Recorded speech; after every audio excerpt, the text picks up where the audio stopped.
विज्ञान है। अभी भी प्रार्थना में आपने एक एक सेल में कैसे परिवर्तन होता है उसका भी बहुत सारे नियम है। आपने स्टेम सेल्स के नाम सुने हैं? सबने स्टेम सेल्स के सुने हैं ना? वो आपने सुना हुआ एक ऐसी बैंक भी है जो जब बच्चे पैदा होते हैं तो वो स्टेम सेल्स को प्रिजर्व करके रखते हैं। हाँ, उन कोई ऑर्गन अगर बीमार क्रायो पड़ बैंक जाता करके, है हाँ, तो क्रायो बैंक करके एक बैंक है। जब बच्चे पैदा होते हैं तो माँ की नाभि से, और बच्चा जब जुड़ा हुआ होता है और नाभि को जब काटते हैं तो वो वेस्ट हो गई, तो उसको वो स्टेम तो सेल्स को बैंक में रखा जाता है 25-30 साल तक एक टेम्परेचर में। तो आपके शरीर में अगर कोई ऐसा भी अंग है जो खराब हो चुका है तो वो स्टेम सेल में एक ऐसी ताकत होती है, वो जो भी अंग खराब हो गया वो वैसा सेल उसको बना के आप प्रयोग कर सकते हैं। तो जो हमारे ऋषि मुनि थे वो आज की साइंस उसको आज स्वीकार करते थे। जो काया पलट करते थे, काया कल्प करते थे ऋषि मुनि, वो कैसे करते थे? वो ऐसे शक्ति अपनी अंदर में अंदर अंदर शरीर में प्रयोग करते थे मस्तिष्क से, कि जो अंदर के हमारे स्टेम सेल्स होते हैं ना, तो वो हमारे अंदर कायाकल्प कर लेते हैं। आपने बहुत सारी कथाएं सुनती थी कि ऋषि अपनी कायाकल्प करते थे। वो कैसे करते थे? तो मस्तिष्क से वो हार्मोन्स निकलते हैं जो स्टेम सेल्स को, आपका ये मेरे जो कोशिकाएं हैं ये सारी अभी खराब हो चुकी हैं, मुझे इनको अच्छा करना है। तो ईश्वर ने मुझे वो स्टेम सेल्स दिए हुए हैं कि मैं उनको इन कोशिकाओं में बदल सकूं, जो जो कोशिकाएं मेरी खराब हो गई हैं। तो अभी तो आप विज्ञान और प्रार्थना और स्तुति के विज्ञान में जाओगे तो मैं तो बोल रहा हूँ ऋषि मुनियों को मत मारो, आपके सामने साइंस है, विज्ञान है, ये विज्ञान ये कहता है, विज्ञान के ये पूरे प्रूफ है, ये सारे विज्ञान के साइंटिस्ट ये कहते हैं। तो अगर आप विज्ञान को भी समझो तो आपको ऋषि मुनियों की बात सारी सत्य लगेगी, सारी सारी विज्ञान पूर्वक है बात। एक भी बात आपको ऐसे नहीं लगेगी कि जैसे मैंने प्राणायाम को बताया था, आज सारे लोग मानते हैं, आज साइकोलॉजिस्ट से पूछो, किसी डॉक्टर से पूछो, कि सब बोलते हैं कि सबसे पहले मन को शांत करना है, आपको मन को करना है तो आप ब्रीथिंग एक्सरसाइज करो, सारे लोग यही बोलेंगे। और वो बताएंगे सारे कि मस्तिष्क से लेके आपके नीचे तक गुर्दा तक कौन सी नर्व जाती है जो आपको शांत करती है, इस नर्वस सिस्टम को। उनके पास पूरा विज्ञानमय का पूरा, उन्होंने एक एक मस्तिष्क का फोटो लेकर देखा है। उन्होंने एक एक्सपेरिमेंट किया, उस एक्सपेरिमेंट में क्या किया, कुछ 10 लोगों को पियानो बजाने के लिए दे दिया और उनको रियल पियानो दिया, और दूसरे 10 लोगों को पियानो नहीं दिया, बोले सिर्फ आपको ऐसे ऐसे करना है, आप ऐसे समझो कि आप पियानो बजा रहे हो। तो उनको कुछ महीनों तक पूरी प्रैक्टिस करवाई, और उनको जब देखा कि दोनों के मस्तिष्क के जब फोटोज देखे तो दोनों के अंदर रसायन एक जैसे निकले हैं। इवन जो पियानो नहीं बजा रहा था, जिसने सोचा कि मैं पियानो बजा रहा हूं, उसके अंदर ऐसे मस्तिष्क में रसायन निकले हैं, और दोनों के फोटोग्राफ लिए तो दोनों के मस्तिष्क की स्थिति एक जैसी है। तो हमारा मस्तिष्क इतना स्ट्रांग है, हमारे मस्तिष्क को जो ईश्वर ने दिया है बहुत बड़ी कृपा की है। तो इस मस्तिष्क को कैसे स्तुति प्रार्थना उपासना से प्रयोग किया जा रहा है, हमें ये विज्ञान समझना पड़ेगा। हम उस विज्ञान को अभी समझ नहीं पा रहे हैं। एक टेनिस प्लेयर हुआ करती थी गैम गिलबर्ट करके, और जो मैं बोलता हूं आप उस पर विश्वास मत कीजिए पूरा का पूरा, आप खुद ही उसको सर्च करके लोगों से पूछ के देख लिया कीजिए। हमारे वैदिक विज्ञान में कभी भी हम किसी के ऊपर थोपते नहीं हैं। आप सब उसको अपना विवेचन कीजिए और देखिए क्या मैं कितना सत्य बोल रहा हूं। वो टेनिस प्लेयर थी, उसने अपनी माँ को, जब वो छोटी सी थी तो उसकी माँ 100-150 साल पहले की बात है, जब बहुत पुरानी टेनिस प्लेयर थी ये, जेम गिलबर्ट करके आप देख सकते हो, तो उसकी माँ जब दांतों का कुछ प्रॉब्लम हो गया था, करवा रही थी, तो उसकी माँ की मृत्यु हो जाती है। और वो छोटी सी बच्ची माँ की मृत्यु देखती है कि कुछ दांतों का काम करवाती। तो वो इतना डर गई, उसके अंदर इतना भय हो गया कि वो कभी भी जीवन में डॉक्टर के पास, दांतों के पास गई नहीं। लेकिन उसके दांतों में कुछ बीमारियां हो गई और उसके दांत खराब होने लग गए। फिर तो किसी ने कहा, एक डॉक्टर ने कहा, नहीं, तुमको तो अभी डॉक्टर के पास जाना पड़ेगा और डॉक्टर से काम करवाना पड़ेगा। वो जैसे ही उसने स्वीकार किया कि हाँ, मैं बैठने के लिए तैयार हूं, और वो जैसे ही बैठी और जैसे ही उस डॉक्टर ने थोड़ा काम करना स्टार्ट किया, उसकी मृत्यु हो गई। क्यों मृत्यु हो गई? ऐसा नहीं था उसके बहुत बड़ा ऑपरेशन किया, केवल दांतों को अभी वो निकाल रहा था, इसने में ही उसकी मृत्यु हो गई। उसके अंदर मस्तिष्क में ऐसे रसायन भय के, इतनी भयभीत हो गई, इतनी भयभीत हो गई कि मेरी मां मर गई थी, इतनी उसके मस्तिष्क में डर बैठ गया था कि ये इतना बड़ा काम है कि मैं कभी नहीं कराऊंगी, जब कराए तब भी वो उसको उसी वक्त उसकी मृत्यु हो गई। तो ऐसे हमारे मस्तिष्क में आपको कोई भी रसायन हो, आपका अगर जीवन में भय ज्यादा लगता है तो आपका डाइजेशन सिस्टम खराब हो जाता है। जो भयभीत रहते हैं ना लोग, उनके डाइजेशन सिस्टम खराब होते हैं। ऐसे ही अगर आपको क्रोध जब जब आता है तो आपका किडनी खराब हो सकती है, और आपके ऐसे ही लिवर खराब हो सकता है। ये कैसे खराब हो जाए? आपने तो कोई काम किया नहीं, सिर्फ आपने सोचा, आपके अंदर ये सारी चीजें आ रही है मस्तिष्क में, और आपके शरीर के पुर्जे खराब होने लग जाते हैं। आपका बीपी कैसे बढ़ता है? कोई बताएगा? भावनाओं से। स्ट्रेस, बस स्ट्रेस लिया, स्ट्रेस। बीपी बढ़ा। क्या आपको किसी ने मारा? कोई, क्या नहीं। आपने बाहर से कार्य किया?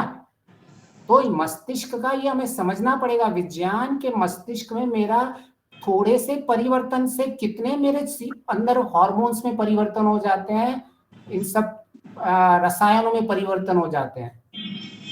इसीलिए स्तुति प्रार्थना का तो ये मैं केवल रसायन के ऊपर आपको लाभ बता रहा हूं।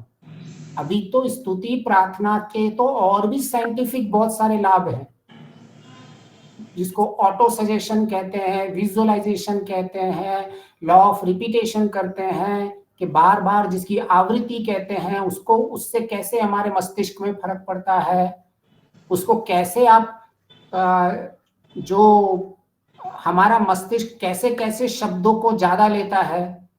हमारा मस्तिष्क छोटी छोटी शब्दों को नहीं लेता है ज्यादा, वो सिर्फ जिसका बहुत महत्व होता है उसी को ही ज्यादा उसके बारे में सोचता रहता है, बड़े बड़े शब्दों को।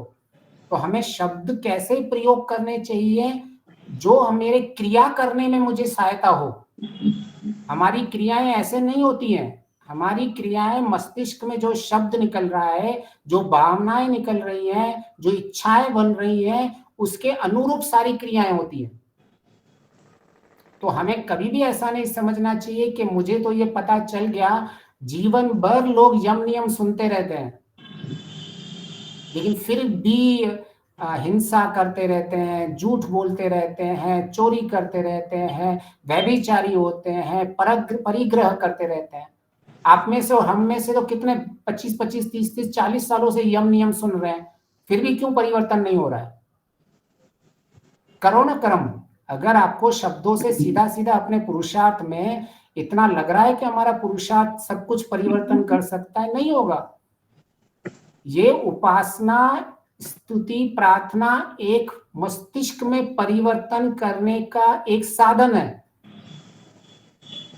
जब महर्षि दयानंद जी इस साधन का प्रयोग करते थे, कृपा करके महर्षि दयानंद जी का नाम कभी मत लेना कि महर्षि दयानंद जी केवल पुरुषार्थ करते थे। मेरी सबसे विनती है, आपसे ये बहुत बड़ा पाप हो रहा है अगर कोई ऐसा कह रहा है कि केवल पुरुषार्थ करते थे। पाप के भागीदारी मत बनिए। महर्षि बहुत प्रार्थना, स्तुति, प्रार्थना, उपासना करते थे, उनके जीवन में दिखता था ये। तो प्रार्थना से बहुत लाभ होते हैं। हम अपने जीवन में अपने मस्तिष्क को जितना जितना शांत रखते हैं, जितना जितना हमारे जीवन में प्रार्थना के माध्यम से बहुत सारे ज्ञान को प्राप्त होता है हमें, कि कैसे इस जीवन में इन इन जगहों पे कैसे कैसे शांतियां हो रही हैं। और मैंने यह भी स्पष्ट किया था कि महर्षि का मुख्य उद्देश्य है इसमें श्यामा शांति रेदी। महर्षि क्या कहते हैं, इन सब में जैसे जैसे शांति है ऐसे मुझ में भी, मेरे मन में भी शांति हो। मेरा मन कभी भी दुष्ट और उपद्रवी नहीं बने, कभी भी क्रोध नहीं बने, क्रोध रहित हो। महर्षि के वचन है ये। अगर आपके मन में क्रोध होगा तो आपको जितना भी ज्ञान हो वो काम कर ही नहीं पड़ पाओगे। आपके मन में उपद्रव होगा तो वो काम कर ही नहीं पाओगे। तो इस प्रार्थना के थ्रू मैं बार बार ये अपने मन को बोल रहा हूं कि मन, तू कोई भी कार्य करेगा अभी तो शांत रह के करना। कोई भी कार्य अगर कोई वक्ता समझा रहा है तो उस वक्ता को शांत से समझो। महर्षि कह रहे हैं कि सबसे पहले श्रवण में ध्यान कर्म पे मत लगाओ, ध्यान जो सुना रहा है उस पे ध्यान दीजिए, तो क्या कहना चाह रहा है वक्ता। तो जब हम ध्यान से सुनते हैं और उसको करते हैं तब हमारा मन शांत रहता है। इसीलिए महर्षि दयानंद जी ने गायत्री मंत्र में बर्ग का सबसे पहले अर्थ निरुपद्रव किया। क्यों? महर्षि को पता नहीं था क्या कि मुझे पहले कार्य करने हैं, कि गायत्री मंत्र से इतने बड़े महामंत्र गुरु मंत्र का जो भर्गो देवस्य धीमहि करते हैं, तो सबसे पहले जिसको मैं धारण करूं उसमें किसको धारण करूं? निरुपद्रव को, शांति। तो महर्षि के इतना वो शांति की प्रार्थना करते थे कि उन्होंने गायत्री मंत्र में सबसे पहले शांति ही कहा है। हमने सबसे पहले हमारी कक्षा में वही देखा ना कि कैसे भर्गव को धारण करना है। सबसे पहले संध्या में जो गायत्री मंत्र आया, निरुपद्रव निष्पापम निर्दोष निर्गुण शुद्धम पक्वम सरात्जान सर्वोपम। तो क्यों निरुपद्रव लिया? तो शांति जो करना होता है वो पहले बोलना होता है और मन को शांत करने के लिए अपने अंदर से पुरुषार्थ करना होता है, तभी ही मन शांत रहेगा। ऐसे ही मन शांत नहीं हो जाता। इसलिए हम जब ये संध्या उपासना करते हैं तो सबसे पहले गायत्री मंत्र के थ्रू अपने मन को शांत करते हैं। मैं धारण करूं, इस निरुपद्रवता को धारण करूं, जैसे मेरे आगे की भी संध्या मुझे समझ में आ जाए, जैसे मैं संध्या के हर एक वचन को समझ पाऊं, हर एक मंत्र को क्रियात्मक करने से पहले क्या क्या शक्तियां मुझे चाहिए उनको मैं समझ पाऊं। तो इसलिए हमारी स्तुति प्रार्थना उपासनाओं को बहुत गंभीरता से लेंगे तो इसमें बहुत शक्ति छुपी हुई है, नियंत्रण शक्ति भी छुपी हुई है, पूरी की पूरी जितनी हमारी नियंत्रण की शक्ति होती है। तो वैसे मेरा आज का विषय तो था पाप से कैसे दूर रहें, क्योंकि सारे लोग गंगा में पाप में से स्नान करके पाप से दूर होने के लिए कार्य कर रहे हैं। हम कैसे अपने घर में बैठकर पाप से दूर रह सकते हैं, कैसे हम पाप से बच सकते हैं, कैसे हम अपने आप को निष्पापम बना सकते हैं, ये संध्या ब्रह्म यज्ञ का आगे अगमर्शन मंत्र थे। आज हम उसको लेने वाले थे, लेकिन उसको संक्षिप्त में ले लेते हैं कि उन मंत्रों का मुख्य लक्ष्य है कि हम पाप से दूर रहें। अभी इसके पीछे भी मैं आपको आज साइंस बताने वाला था कि हम जब अगमर्शन मंत्र कहते हैं तो कैसे हम पाप से दूर रहते हैं। कोई कहेगा कि क्या मंत्र बोलने से तुम्हारे पाप से दूर रह जाओगे, लेकिन होंगे आप दूर। कैसे आपके अंदर एक ऐसी बुद्धि बनती है कि जिससे आप पाप से दूर रहते हो। मुख्य तो बुद्धि में काम है ना, पाप तो आप कर्मों से करोगे, लेकिन जो ड्राइविंग फैक्टर है, जो पीछे से फैक्टर बनता है कि कैसे मैं अपने जीवन में परिवर्तन करूं, वो हमारे मस्तिष्क से बनता है। तो हम जब ये संध्या कहते हैं तो हमारे मस्तिष्क में ऐसा ज्ञान आ जाता है कि हम पाप कर्म नहीं करते हैं और पाप कर्म से बच जाते हैं, पाप कर्म से भयभीत हो जाते हैं और हमारे जीवन में सुख शांति और दुख कम हो जाता है और सुख शांति बढ़ जाता है। तो इसको हम और लेंगे आगे जब भी समय होगा कि हमारे जीवन में हम कैसे पापों को कम कर सकते हैं और कैसे हमारे जीवन में से विशेष परिवर्तन होता है। जी, किसी को अब तक के लिए कोई और प्रश्न हो तो पहले वो ले लेते हैं, फिर नहीं तो आज विराम कर देते हैं। नहीं, प्रश्न तो नहीं है। जी जी जी। कहीं पढ़ा है तो प्रार्थना करते हैं तो उसमें शरीर में भी शक्ति मिलती है, मानसिक शक्ति तो मिलती है, लेकिन ये मुझे ये भी जानना है कि जैसे आप बोलते हो कि प्रार्थना करते हैं तो बहुत सारी शक्तियां हैं, तो हर एक अलग अलग किस प्रकार से है? जैसे आत्मा बल की शक्ति है, मन की शक्ति, ये तो ठीक है। जैसे आपने बताया धृति शक्ति, तो ये हाँ जी, धृति हाँ। शक्ति क्या है? ऐसे बहुत जी, सारी मैंने शक्तियां भी सुनी है, लेकिन वो जी, जी। किस तरह से, मतलब किससे ये प्रेरित होती है? हमारे जितने भी आयुर्वेद का सिद्धांत है कि जैसे हमारे गमन भाई पटेल भी बोल रहे थे कि भी हमारे शरीर की भी शक्तियां बढ़ती है। वो कैसे बढ़ती हैं? देखिए, शरीर में जितने भी रोग होते हैं, शरीर की जितनी भी हानि होती है, ऋषि कहते हैं आयुर्वेद के, उसका मुख्य कारण है प्रज्ञा अपराध। क्या शब्द है?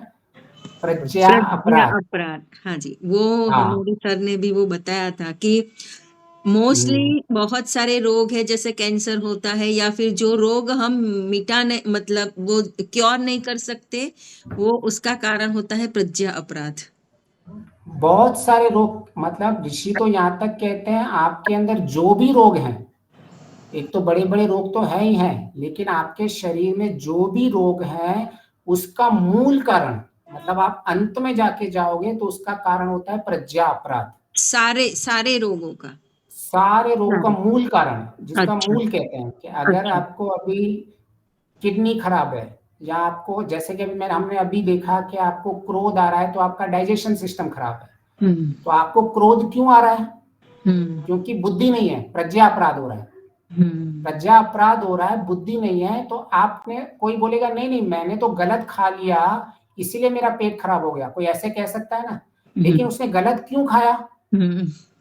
क्या उसको पता नहीं जंक फूड नहीं खाना चाहिए और मुझे अच्छे वाले फूड खाने चाहिए? तो ये उसकी बुद्धि भ्रष्ट है कि भाई उसे पता नहीं है कि क्या खाना चाहिए क्या नहीं खाना चाहिए। तो इसीलिए मूल में जो भी हमारे शरीर में जितना भी नुकसान होता है उसका मूल कारण होता है प्रज्ञा अपराध। तो गमन भाई जी आप बिल्कुल सही कह रहे हैं, हमारे शरीर में जितनी भी रोग होते हैं वो प्रज्ञा अपराध के कारण होते हैं, और प्रार्थना से हमारे प्रज्ञा अपराध कम होते हैं। बुद्धि वाले, मस्तिष्क वाले जितने भी अपराध होते हैं वो कम हो जाते हैं स्तुति, प्रार्थना, उपासना करने से। इससे प्रज्ञा बढ़ती है। आपने योग दर्शन का सूत्र सुना होगा ना, श्रद्धा, वीर्य, स्मृति, समाधि, प्रज्ञा। तो इन सब से हमारी प्रज्ञा बढ़ती है। तो जब प्रज्ञा बढ़ेगी तो प्रज्ञा अपराध कम होगा। तो जब प्रज्ञा बढ़ेगी, स्तुति, प्रार्थना, उपासना, आपका शरीर और भी सही रहेगा। फिर एक आचार्य प्रश्न। जी, वारसागत होता है वो? हाँ जी, संस्कार, जो वारसागत रोग होता है उसका? जेनेटिक्स वात के कारण। रोग, वात रोग। नहीं अब नहीं, वात नहीं, रोग, वारसागत। वो जेनेटिकली आते हैं ना, जैसे बोलते हैं ना कि ये अच्छा, जेनेटिकल, जेनेटिक रोग। हाँ जेनेटिक। हाँ हाँ, वो जेनेटिक रोग, मतलब आप उसको कुछ भी कह दो। तो आयुर्वेद के हिसाब से हमारे वात, पित्त, कफ तीन ही दोष में माने जाते हैं, और आप जो भी अभी इसका दोष मानोगे ये उसी का ही आगे चल के और भी विकृत स्थिति है। मुख्य हमारे वात, पित्त, कफ दोषी होते हैं। वात, पित्त, कफ में भी आपकी केवल वात, केवल कफ, केवल पित्त, वात, कफ, वात, पित्त, कफ, पित्त, या तीनों समान, ये 8 तरह की हो जाएंगी आपकी। इनमें से ही जो दोष निकलते हैं वो आगे चल के जो भी उस दोष का आप नाम दो, ये दोष आपको आपके जन्म के समय ही आपकी प्रकृति बन जाती है। ये आपके कर्म का फल है। जिसके भी कर्म का जैसा जैसा फल होता है उसको वैसी वैसी प्रकृति मिलती है। तो उस प्रकृति को जान के हमें अपना जीवन को सम अवस्था में लाना होता है। आपकी अगर वात कफ की प्रकृति है तो हमें जो भी है वात और कफ की चीजें कम खानी पड़ेंगी और थोड़ी पित्तवर्धक ज्यादा खानी पड़ेगी, जैसे इनमें सम अवस्था आ जाए। ये साइंटिफिक अप्रोच है। तो आप जीवन भर केवल एक छोटी सी गोली बना के ले सकते हो कि मेरी वात प्रकृति है, तो वात की वीर्य क्या होता है, वात का वीर्य ठंडा रहता है। तो आप कुछ भी थोड़ा सा एक गर्म चीज की ले सकते हैं, जो गुड़ आप खाने के बाद खाओगे तो आपका वात शमन हो जाएगा। तो आपको कुछ नहीं करना है, उसको बैलेंस लाने के लिए आप थोड़ा थोड़ा गुड़ खा सकते हैं। अभी कोई भी प्रकृति जो अगर हमें जन्म से मिली हुई है, हमारा जो जन्म का है मिला हुआ है, उसका कोई ना कोई जो भी उपाय होगा, वो उपाय इन तीनों के माध्यम से ही होने वाला है। अभी आप मुझे उसका एग्जैक्टली नाम भेज देना तो मैं आपको डिटेल भी भेज सकता हूँ। जो आपने प्रश्न पूछा जेनेटिक वाली, तो जेनेटिक की मेन पर्पस होता है हमारा जो बीज होता है, जो बीज होता है, उस बीज से ही वो प्रॉब्लम स्टार्ट होता है, वो बीज ही विकृत होता है। तो बीज विकृत के कारण वो आगे चलता है प्रॉब्लम, तो उसको वो जेनेटिक प्रॉब्लम कहते हैं, जब बीज विकृत होता है किसी का। हाँ जी, और नमस्ते जी, नमस्ते। जी नमस्ते जी, नमस्ते। हाँ, ऐसे आपका प्रवचन हमें सुनना है, लेकिन हम कुछ हाँ और जी, हाँ जी। सेवा में है। जी जी जी जी तो अभी आपके पिताजी मेरे साथ है, गांधीनगर जी, आए जी। हुए हैं, कुछ बहुत स्पॉन्ज की बढ़िया। वस्तु लेनी थी। और आपके अच्छा माता जी। जी अभी कुछ निदान के लिए अहमदाबाद सिविल हॉस्पिटल गए हैं, तो उनसे हाँ जी, हाँ बात जी। कर रहे हैं। अभी आया था, आप जरा बाद अच्छा। में बात कर लेना, हाँ ठीक है जी, मैं जी? भाव प्रकाश जी ठीक है, से भी बात कर मैं लूंगा निकल मैं। रहा हूँ अभी, जी ठीक है जी जी, जी बाद में जी बात जी। करते हैं हम आप। हाँ जी, हाँ जी जी। तो दूसरा आपने दिग्विजय जी पूछा कि ये धृति शक्ति, ये जो प्रज्ञा शक्ति होती है, जो प्रज्ञा अपराध होता है, उसके अंदर 3 चीजें होती हैं, धी, धृति और स्मृति। प्रज्ञा के अंदर 3 चीजें होती है, धी, धृति और स्मृति। जब इनका भ्रंश हो जाता है, क्या कहते हैं, स्मृति भ्रंश, धृति भ्रंश और धृति भ्रंश, जब ये तीनों में से किसी एक में भी भ्रंश होता है तो हमारा प्रज्ञा अपराध हो जाता है। तो ये जो धृति शक्ति है, ये हमारी नियंत्रण करने की शक्ति होती है। जैसे कि आपको अगर सत्य बोलना है लेकिन आप झूठ बोल लेते हैं, हम उसका कारण क्या है, उसका कारण आप में बुद्धि तो है, धी शक्ति तो है। आपने योग दर्शन पढ़ा, मतलब मैं ये उदाहरण से बोल रहा हूँ कि किसी ने योग दर्शन पढ़ा, उस पर यम नियम को समझा, उसको विवेक हो गया, तो मैं सत्य बोलूंगा और झूठ नहीं बोलूंगा, तो ये विवेक हो गया।